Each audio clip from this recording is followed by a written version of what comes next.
Irreverent, entertaining, cool. You're listening to LA Talk Radio.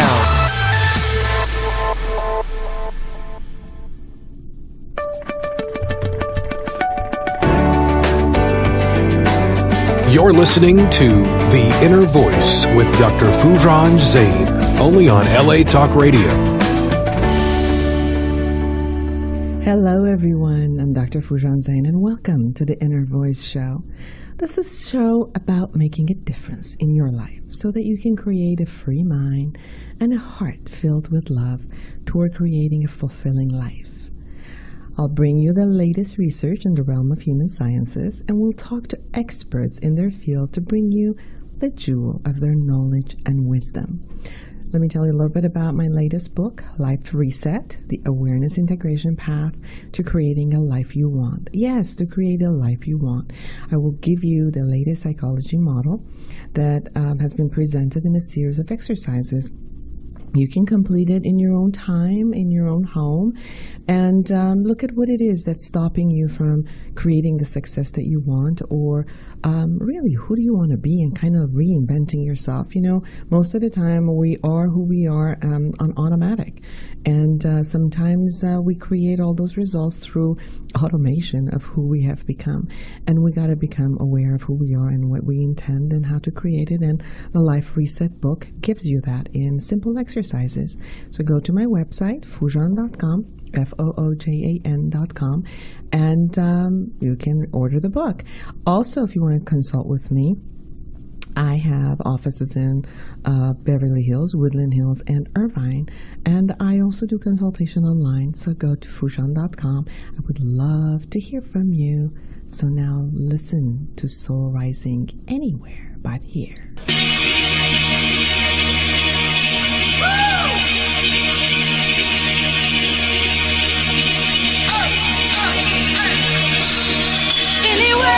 Anywhere but here.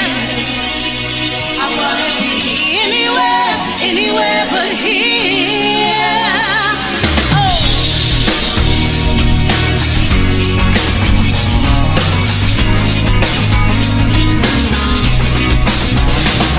I'm a monster on the big screen. I'm 100 feet tall. I'm moonstruck. I'm a gypsy on a tightrope out to fall.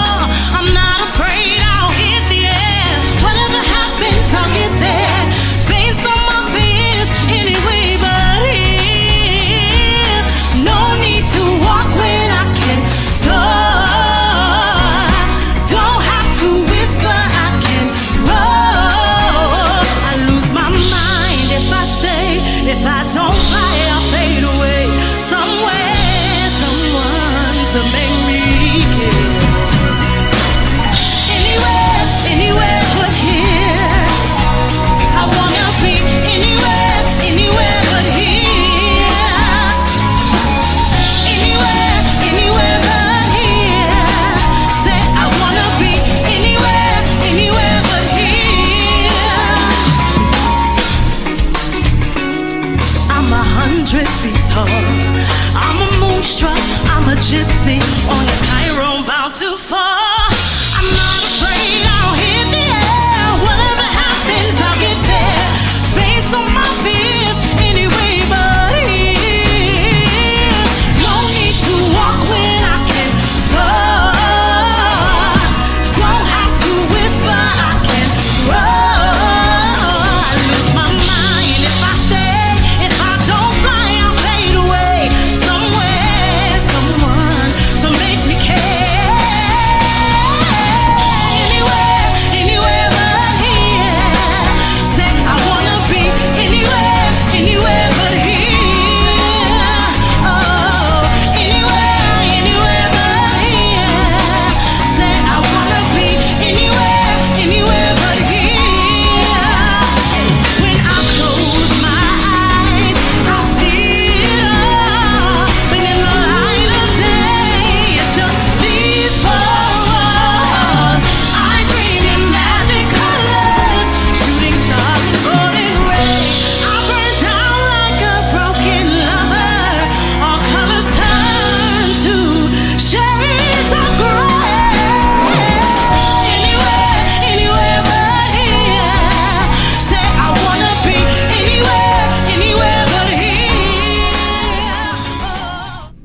anywhere but here. Where would you want to be if you weren't going to be here? I love her voice. Now, music has powerful and visible effects on the brain. It doesn't matter if it's Bach, the Beatles, Brad Paisley, or Bruno Mars. Your favorite music likely triggers a similar type of activity in your brain as other people's favorite do in theirs. New research by Dr. Jonathan Burdett, a neuroradiologist at Wake Forest Baptist Medical Center, published in Journal of Nature Scientific Reports in April 2017, has found music is primal. It affects all of us, but in a very personal, unique ways. Your interaction with music is different than mine, but it's still powerful. Your brain has a reaction when you like or don't like something, including music. We've been able to take some baby steps into seeing that. And dislike looks different than like and much different than favorite. To study how music preferences might affect functional brain connectivity, the interactions among separate areas of the brain, Burdett and his fellow investigator used functional MRI, which depict brain activity by detecting changes in blood flow. Scans were made of 21 people while they listened to the music they said that they most liked or disliked, and among different genres: classical, country, rap, rock, and Chinese opera, and to a song or a piece of music they had previously named as their personal favorite. So the functional MRI scans showed a consistent pattern. The listener's preferences, not the type of the music they were listening to, had a greatest impact on the brain connectivity, especially on a brain circuit known to be involved on internally focused thought, empathy, and self-awareness. The circuit, called the default mode network, was poorly connected when the participants were listening to music they disliked, better connected when listening to the music they liked, and the most connected when listening to their favorites. The researchers also found that listening to favorite songs altered the connectivity between auditory brain areas and a region responsible for memory and social emotion consolidation. Given that music preferences are uniquely individualized phenomena and that music can vary in acoustic complexity and the presence or absence of lyrics, the consistency of our result was unexpected. These findings may explain why comparable emotional and mental states can be experienced by people listening to music that differs as widely as Beethoven and Eminem. There are probably some features in music that make you feel a certain way, but it's your experience with it that is even more important. Your associations with certain music involve many different parts of the brain, and they're very strong. In some cases, you might not even like the particular song, but you like the memories or feelings that you associate it with. Wow, isn't that amazing? So it's fantastic that what else can we do except what else can do the same type of effect on your brain? The same thing as if you're trying to restore neuroplasticity in the brain, to reestablish some of the connections that were there before the injury. Music can be a big help, and you could use it more widely in the country in all the treatment programs. They've been using it for Alzheimer's and dementia treatments and other cognitive and physical problems, and reconnecting with the world through music.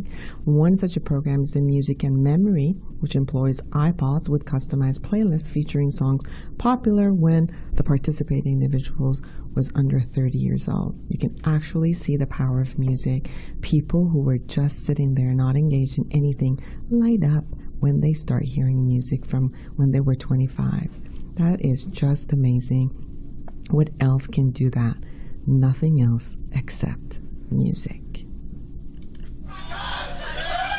Thank you so very much. We love and appreciate you. We're gonna keep this show going. This next song is called Some Kind of Nothing. This is a feel-good record. I like to groove out on this one. I hope you enjoy it.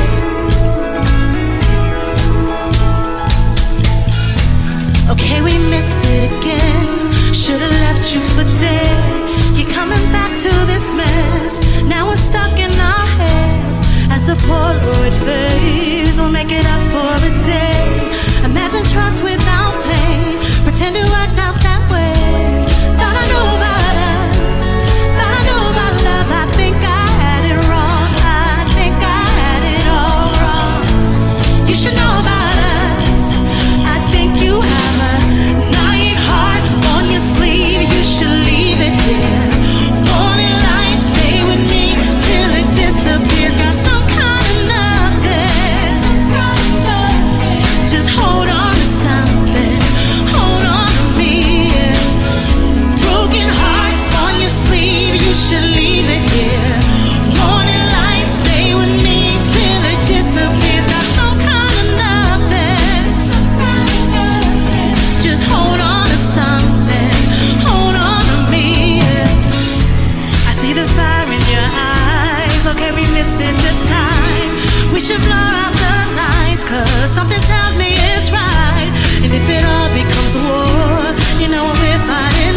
You should know about us.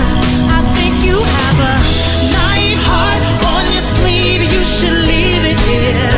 Warning lights, stay with me till it disappears. Got some kind of nothing. Just hold on to something. Hold on to me. Broken heart on your sleeve. You should leave it here. Warning lights, stay with me till it disappears. Got some kind of nothing. Just hold on to something. Hold on to me. If you hold on, I will hold on. If you hold on, I will hold on. I love that lyrics. I'm here with Mike McBay, the producer and the manager of an all-original pop rock act based in Los Angeles called Soul Rising. Yes, you've been hearing Soul Rising.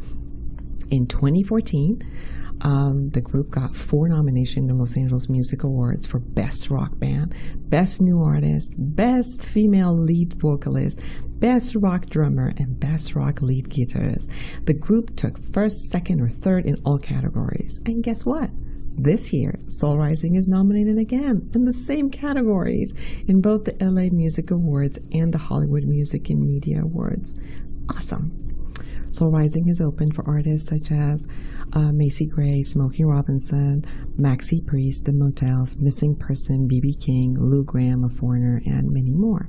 Soul Rising has performed at venues such as Rose Bowl, the Sunset Strip Music Festival, the Watts Festival, the LAX International Airport, Saban Theater, the Grove Theater of Anaheim, Canyon Club, and Hard Rock Cafe, and many, many, many more. The band members have each individually toured nationally with major acts such as Mariah Carey, Megadeth, Tina Marie, Kiss, Rod Stewart, Parliament, Al Jarreau, Alcatraz, and many more. Soul Rising has a quick changeover setup and breakdown. Soul Rising puts an exciting, extremely energetic live performance with catchy songs, excellent vocal harmonies, and very strong instrumental power behind it. They can also make the crowd dance. Hi, Mike. Hi, how are you, ma'am? I'm great. How are you? Just fine. How are you today? It is such a blessing to have you. Thank you for having me. Of course. Now, you are a medical doctor. Yes, ma'am. Trained competition Shotokan karate. Yes, ma'am. Born in Atlanta, Georgia, and you have attended Stanford undergrad and majored in bio, attended UCLA Medical School, and did ER residency in King Drew Medical Center. And music has always been a part of you. And then here we are, Soul Rising. So tell us about you and Soul Rising. I've been playing music since I was like 17 years old, and it's been a part of my spiritual path since childhood. And I played it all through medical school and took it about as far as I could take it. I played for 20 years in a progressive jazz rock band called Talisman in Los Angeles, and played all around and then gave it up for a while. And I met an individual who's dead now, but his name was Tony St. Julian, and he saw what I was trying to do and put $100,000 into the band over a 2-year period when I first met him. And before he died, I promised him that I would return the favor to someone else and pass it along. So later on in my life, after I had stopped playing music, I met an artist named Candace Aragon, who was a very nice songwriter, singer-songwriting folk type artist. And I put a band together around her and financially backed her and did my best to see her get her dreams come true, but she took off. But the band that I put together around her turned into Soul Rising, and I ended up getting my dream back trying to help somebody else. It was beautiful. When you talk about this was a spiritual journey for you, the music was, what type of a spiritual journey? Okay. So I've had, honestly, paranormal experiences since childhood. I have memories of being in the womb and hearing my parents talk and have academic discussions. They were both teachers. I remember the physicality of the sex that they were having from time to time while I was in the womb. Later on, when I was about 4 or 5 years old, I had extraterrestrial visitations from beings of light that came through the wall and took me out of the house into the ship. and taught me things, and I tried to communicate this to my parents, and they told me it was just my brain forming and to ignore these things, that they were just part of my neural network coalescing. How old were you? About 5 years old, 5 to about 7, these things were happening. So I put all that stuff aside and didn't think about it much. And then as I went through high school, I started to have dream experiences where I learned to fly, leave the body, and I met spaceships in the atmosphere, and I asked them if they would give me some hardcore spiritual experiences that I could hang my hat on that I could say were real. And they said to me, okay, we'll do that for you, and we'll teach you as you go along, and we'll monitor you. I said, okay, fine. So then when I went to Stanford, my first verifiable paranormal experience happened like this. I was taking a class called Extraterrestrial Civilizations at Stanford. They teach that like it's physics or math. And my best friend, his name was Fred, was taking a class called Altered States of Consciousness. And this was when Stanford Research Institute was doing all the remote viewing research on Uri Geller and Ingo Swann, and all that was being put together. The campus was abuzz the first time that Ingo Swann moved the neutron detector, which was the neutrino detector, which was underneath the slack, buried underneath slack, a couple miles on the ground. So in my junior year, Fred went to study in England while I stayed at Stanford to work in the psych department and keep doing karate. So one night I went to sleep and I had this crazy dream. So in the dream I arose from the ground in a vapor state. I remember coming out of the ground and seeing the grass, seeing the tread of a tire, and assuming human form. I looked in front of me, and there was a dark house. The moon was out. There was trees and wind blowing. I went into the house. I saw a very jealous female that I didn't know who she was, and I, for some reason, knew that I was playing music, and that was why I was around. And I made a left turn, and there was Fred in the house. And I said, "What are you doing?" And he said, "I think I'm asleep in England, and we're having a shared dream experience." And I said, "That's not possible, Fred." He said, "Well, watch this. Where we are, mind controls the environment." So he waved his hand, and the ceiling disappeared, and the stars came out. And he waved his hand again, and the ceiling reappeared. He said, "You try it." I wasn't able to do it over and over again until about the 11th time I was able to wave my hand, make the ceiling disappear, and the stars come out. And he said, "Look at this here." And then we opened a chest drawer, and inside the chest drawer were bunk beds with little people walking around in them. And I said, "This is really weird." And he said, "I'm going to write you a letter to prove that this actually happened." And I said, "That's not possible, Fred. This is just a dream." He said, "No, this is real." And we shook hands. A vertical whirlpool appeared. His hand slipped into the whirlpool, and the dream ended.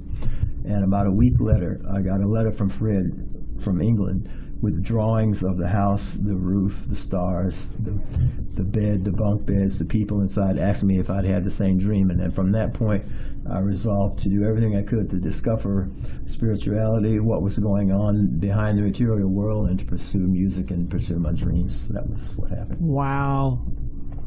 That is cool. Mm-hmm. That is so amazing. I was listening afraid to go to to sleep by myself for a couple of weeks. I could imagine the anxiety and the pressure and the responsibility of that when you see that there's something beyond and you experience it, and then yet when you walk into this world now, the ceiling comes back, the walls are there, expectations are there, everything else, and you gotta kind of conform into the space that it already exists. And somehow wanting to probably keep recreating the other one. How did you keep recreating the other experiences? Through music or any other way? I did exploration of a wide variety, and some of it got me into trouble. So the first thing I did was I came to Los Angeles, and I met another friend who was spiritually inclined, and I said, "Look, I need to find out what's going on." So we bought the whole Lifetimes, and we went systematically, A, B, C, D, through all the spiritual organizations in the book. It took us about 2 years. Each night we go to a different one. And 90% of them were materially oriented ruses or tricks or deceptions or shallow or something like that. Not all the way bad, but just most of them were not. But one of them, a couple of them were interesting. I went to one on Melrose this is about a third of the way through the search. And I'm sitting down, and there's 3 women in a room with a podium and about 30 white people inside. Okay, so one woman is old with a dark dress, one woman is fat with a dark dress, and one is young. They have long black gowns on.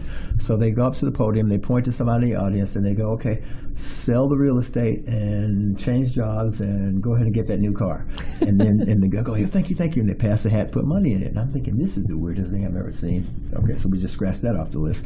So the session ends, and we get up to walk out, and the young woman stops and says, everybody sit back down. I need to talk to that guy right there. And points at me.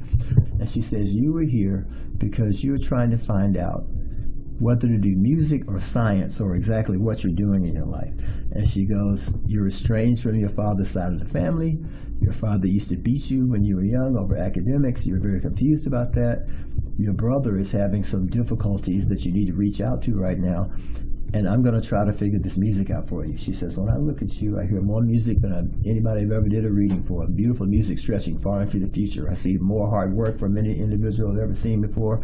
And I can't tell you if you're going to get it or not. I can tell you that it's going to be with you a long time. I can tell you it's going to require every ounce of your being and a lot of hard work, more than you're probably ready for. And someone with the initial P is going to come along to help you tremendously, and that's all I can tell you right now, and I hope that helps you. And that happened. And you were shocked. Yeah, oh yeah. Mm-hmm. And then yet listened because it resonated. Mm-hmm. Exactly. Yeah. Mm-hmm. And here you are. Mm-hmm. Okay. Your heart is with Soul Rising. Yes, ma'am. And I love the name, Soul Rising. Me too. If you wanted our audience to hear another one of your songs and your band songs, which one would you want them to hear right now? I'd like to get across that the music is a lot more up-tempo live than it sounds here now, but I'm trying to play the most commercial, palatable material, so I would play a ballad called Here With Me. It's written by a gentleman named Justin Michael Williams, and it's about his wanting to express to his grandmother, who has recently died, all the things that he's accomplished in her honor. Mm-hmm. Touches your heart. Mm-hmm. We are going to feature the beautiful Nicolette on vocals. And also Angela on vocals. They are so gorgeous and so talented. Thank you.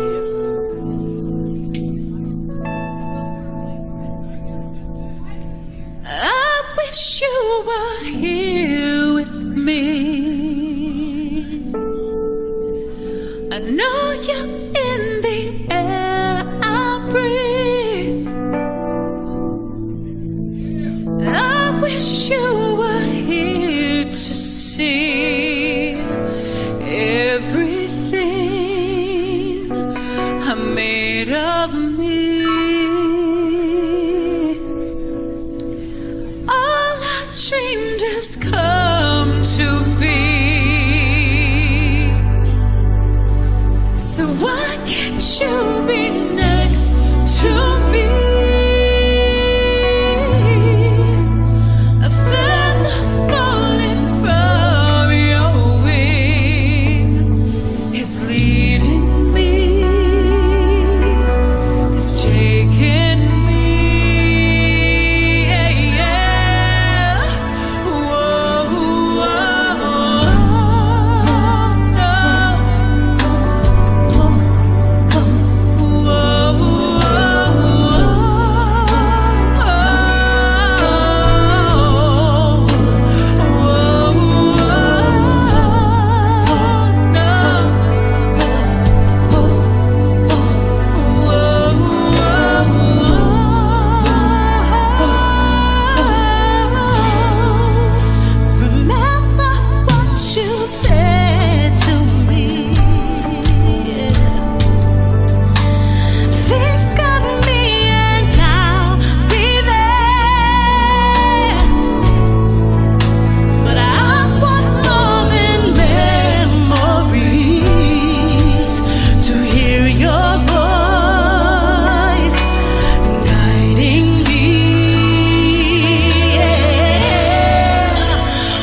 We heard about your successes, and we're constantly seeing, and hopefully you get all the awards. Thanks.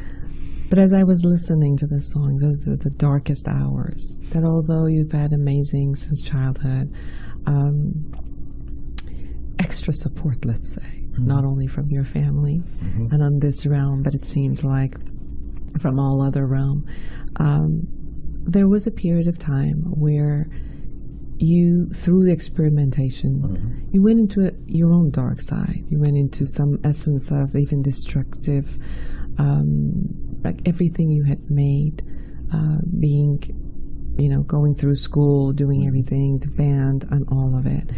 And put yourself into a space of destruction. That's right. And destroying your own body. Tell me about that. I became, first I experimented with cocaine and alcohol and drugs, sort of passively through school, smoked marijuana in college, et cetera, et cetera. But when I was in residency, I was in a very high-stress neurosurgical rotation. And at the same time, a friend of mine I was previously competing with academically asked me to prescribe some Adderall so we could stay up and study together. But I said, well, let's don't do that because there's a record of it. I'll get some cocaine because I'm a musician. So we started cocaine, started smoking the cocaine, and in the first 3 months, it was very amplifying. We were able to answer all the questions on the rounds, talk about what page, the paragraph, and line the answer was on, and that kind of thing. But quickly the drugs took over. I started to not show up for work. I switched jobs constantly. I still was able to survive and function for a good 10 or 15 years, but I became more erratic in my behavior, less and less responsible, started to speak fast, lose weight, all the classic things, irritability, and came to the attention of the medical board, and eventually had to surrender my license in order to enter treatment and get taken care of. You're back. Yeah, I've been sober for 8 years now. I did 6 months of inpatient treatment. I did 2 months in South Central. I did a month at Claire Foundation in Santa Monica, which is a wonderful program. I got very, very good counseling and therapy there. And then I did 3 months at Claire's recommendation at a program called Warm Springs at Castaic Mountains, and that was also good. And those 6 months of inpatient treatment got through to me, and I realized that basically my experimentation was done. I got to do all the crazy things I wasn't able to do as a child. I wanted to do music again, and some of my band members had actually waited for me. So I came out with a new determination, and I went straight to an AA meeting the moment I got out, followed all the recommendations, graduated from Claire, kept going, doing voluntary urine testing on my own, even though I wasn't required by the state anymore, and just dove into it. And of course, I resumed karate training every day. That's a big part of my sobriety. The people that it brings into my life are healthy, disciplined, and very active, and the instructors are tremendously inspiring people. So you're 60. You've gone up and down and outside of this world and back, and destruction and back. And what's the next 20 years are going to look like for you?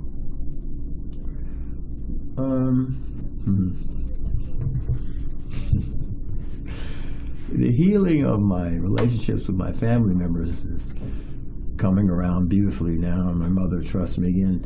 I'm going to be taking care of her and moving back into the condominium that I previously lost. I'm regaining a lot of the material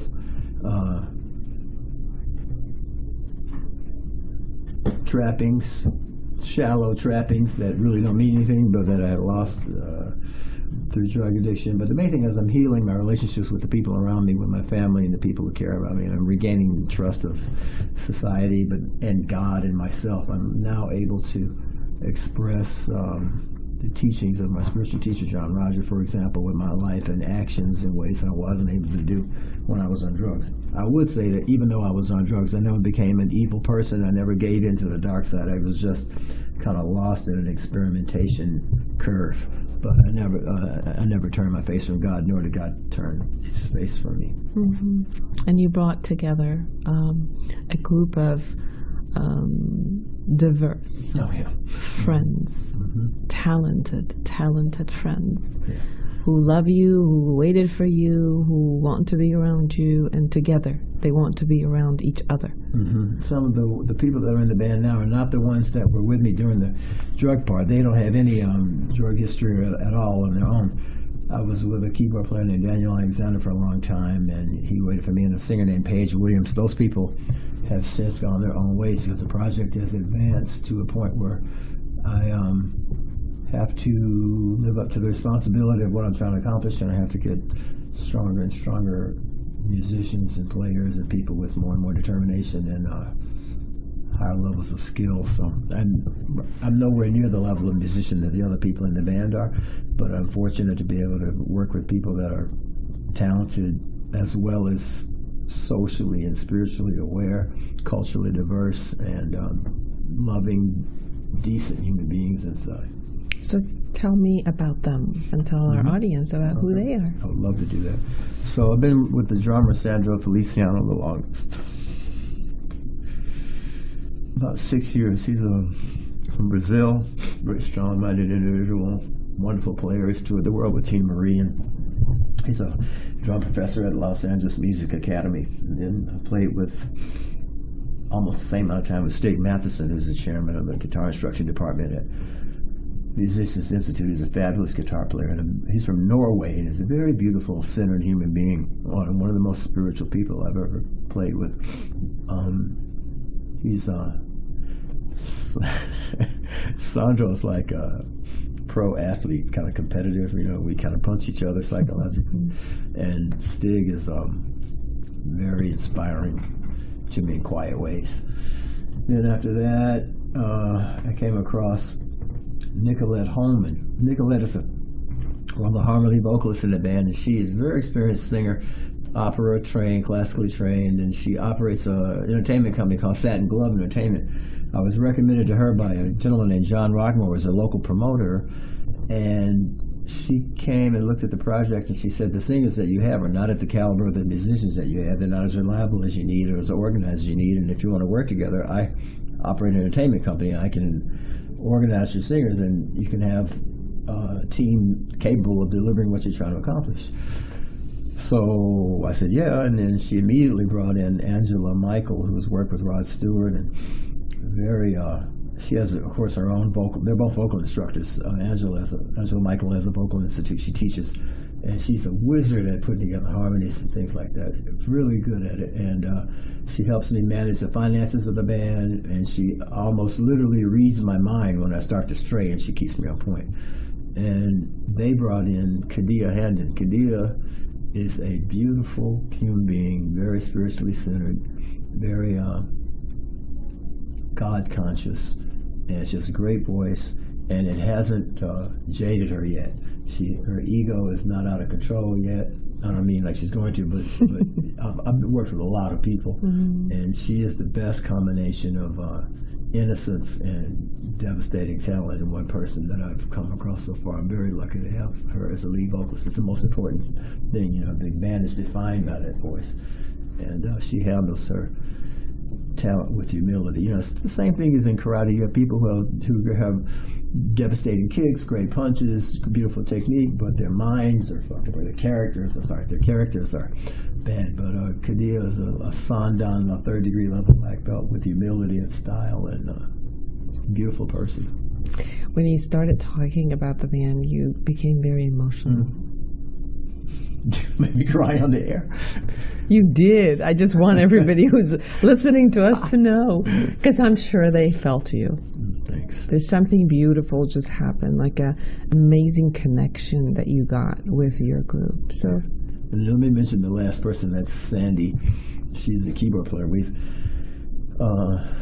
found her. She's the most recent member of the band. She's the youngest, the most current. She has a fabulous image, and she's a really great player. She's a TA at Musicians Institute, and now the band is complete. We have a very wide, diverse look, different cultures, different sexual orientations, different attitudes, different religions, and philosophical outlooks, and it's perfect.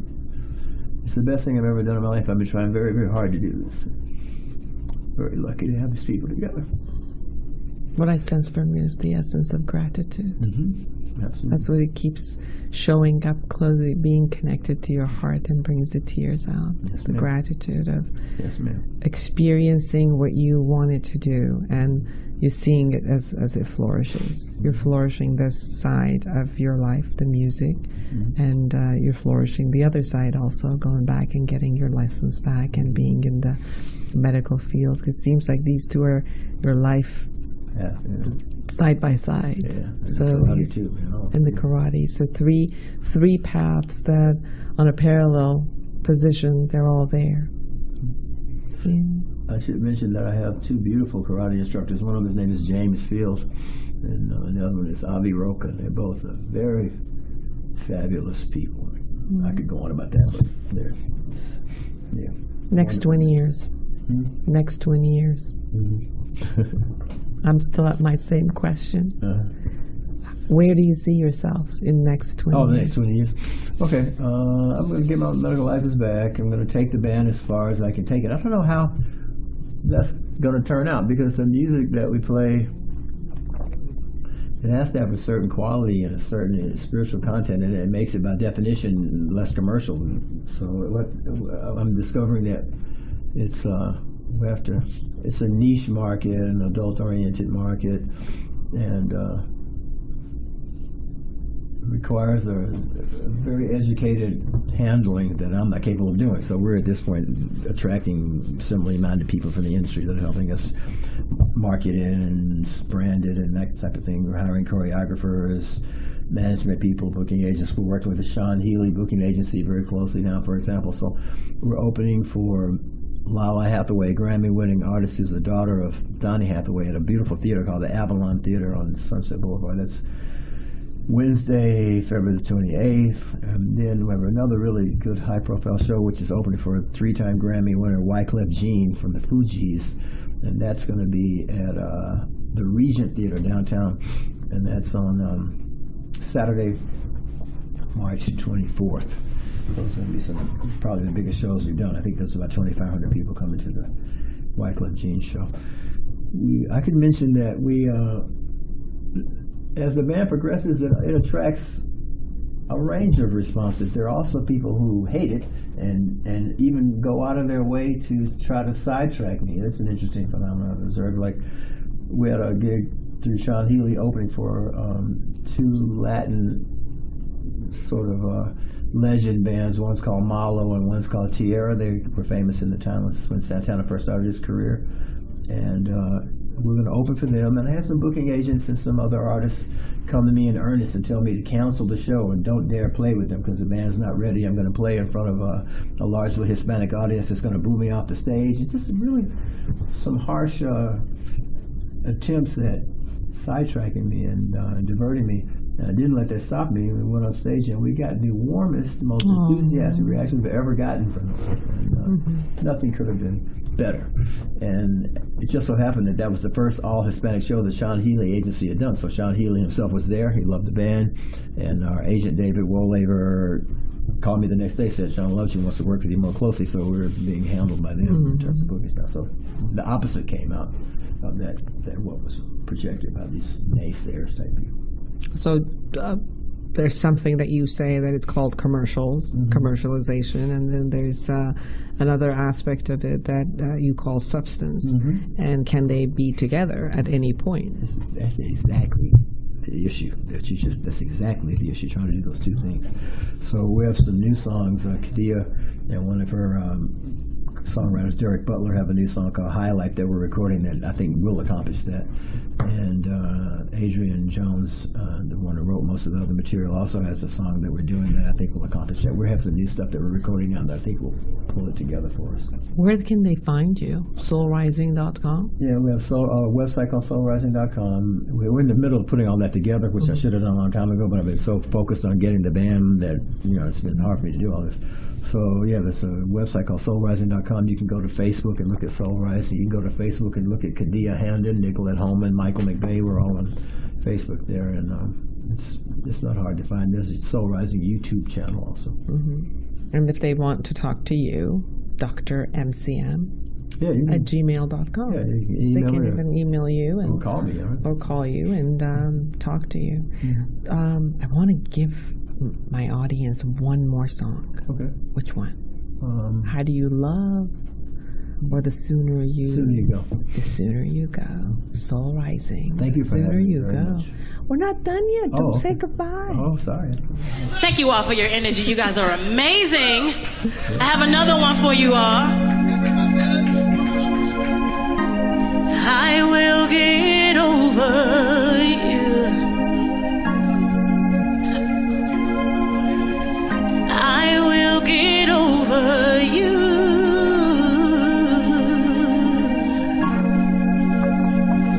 The sooner you go.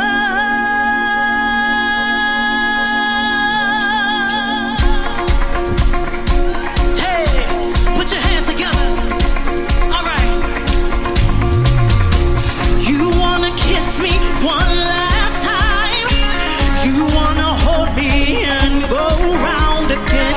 Didn't you say this wasn't working for you? Didn't you say you just wanted to be free? I don't want you here another minute. I wasted too much time being in this. The sooner you go, the sooner you go, the sooner I'll get over you. Hey, if there's one thing I know, the sooner you go, the sooner I'll get over you. I have loved you for too long. Said I have given you much more than I should. Didn't you know that I still feel strong? Or I'm afraid you'll break my heart for good. I don't want you here another minute. I wasted too much time being in this. The sooner you go, the sooner you go, the sooner I'll get over you. If there's one thing I know, the sooner you go, the sooner I'll get over you. Ooh, I will get over you. I will get over you. The sooner you go, I'm sure I'll look back on this one day after we've been apart. After the pain of this moment is past, I might find you in some small corner of my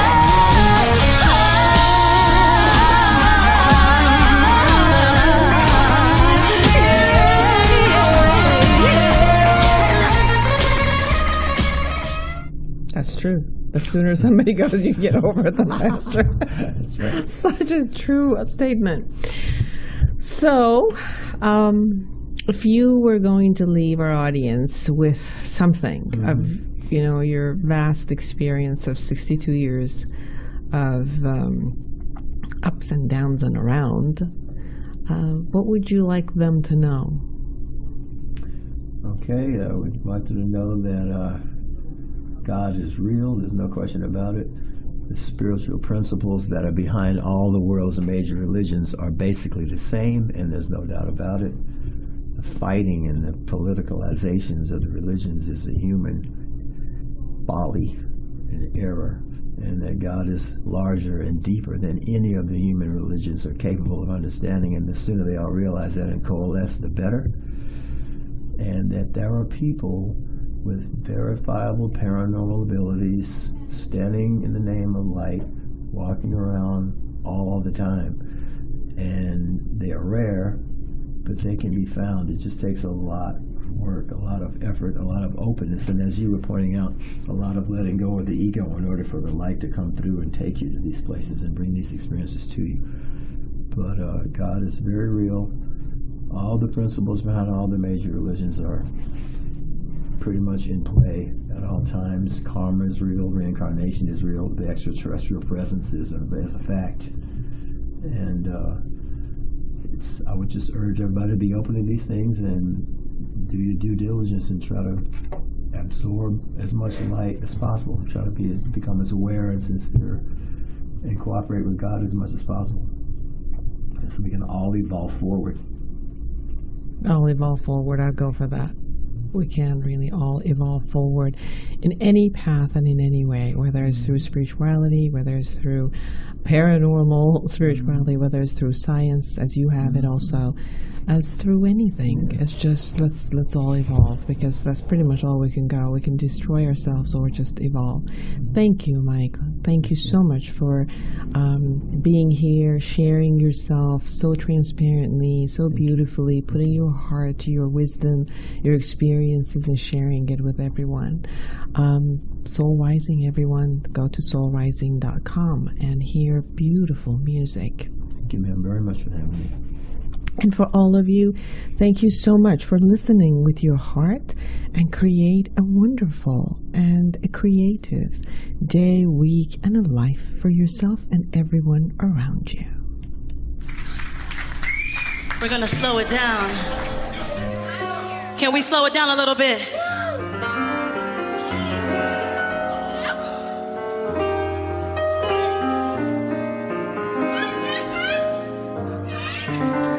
This next song is called How Do You Love? And it's dedicated to anyone in the audience who've ever felt like they just give and give and give in a relationship, whether it's emotionally, mentally, spiritually, and they feel like the person is just sucking them dry and they have nothing left. This song is dedicated to each and every one of you. I can't breathe. I can't speak. I'm so numb to everything, everything. I don't know, but I thought so much was worth fighting for.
Talk to all of you next week. Bye-bye.